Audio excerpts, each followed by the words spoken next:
ഇത് എന്താ പറയുക, സ്പോട്ടി. ശരിക്കും പറഞ്ഞിട്ടുള്ള എനിക്ക് കൊതിയാവാം ബൈക്ക് എടുത്തിട്ട് ഇവിടെ വന്നിട്ട് റൈഡ് ചെയ്യാൻ ഓഫ് റോഡിൽ. അല്ല, അപ്പോൾ നമ്മൾ കുറച്ചുകൂടി ഹൈറ്റിലാണ് റോഡുകളും വീടുകളും ഒക്കെ. വാവ്, ഇത് കുറേ ബ്യൂട്ടിഫുള്ളാണ്. ഇത് നോക്കിയേ, ഈ നമ്മളുടെ പഞ്ഞി ഉണ്ടല്ലോ, പഞ്ഞി, അതിൻ്റെ ചെടിയാണ് തോന്നുന്നത്. ആകെ പഞ്ഞിയുടെ ഒരു മേല. Pure cotton. Wow, soft. അപ്പം ഇതേ നോക്ക്, പഞ്ഞി വീഴുന്ന നോക്ക് ഓരോന്നായിട്ട്. Wow, amazing yeah. Soft pure natural പഞ്ഞി, കോട്ടൺ അല്ലേ? കണ്ടോ ഗൈസ്,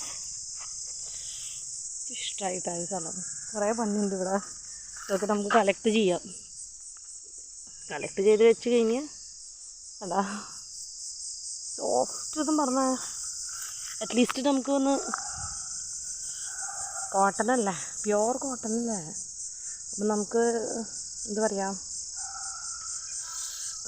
ഇതുണ്ട് തലാണയുടെ ഇത് കുഷനൊന്നും ഉണ്ടാക്കാൻ പറ്റില്ലെങ്കിലും ചെറിയ രീതിയിൽ നമുക്ക് എന്തെങ്കിലും ചെവിയിൽ കുത്തിവെക്കാനായിട്ടോ അല്ലെങ്കിൽ എന്തെങ്കിലും ഒരു മുറിവ് സ്റ്റഫ് ചെയ്യാനായിട്ട്. എത്ര രസമുണ്ടല്ലേ ഇങ്ങനെ ഇത് മറക്കാനായിട്ട്. പന്നി കോട്ടൺസ്, ഇതാണ് പ്യുവർ കോട്ടൺ കേട്ടോ. നമ്മൾ കടയിൽ നിന്ന് മേടിക്കുന്നതൊക്കെ ഒന്നല്ല, ഇത് പ്യുവറാണ്. ഷൂ അമേസിങ് യാർ.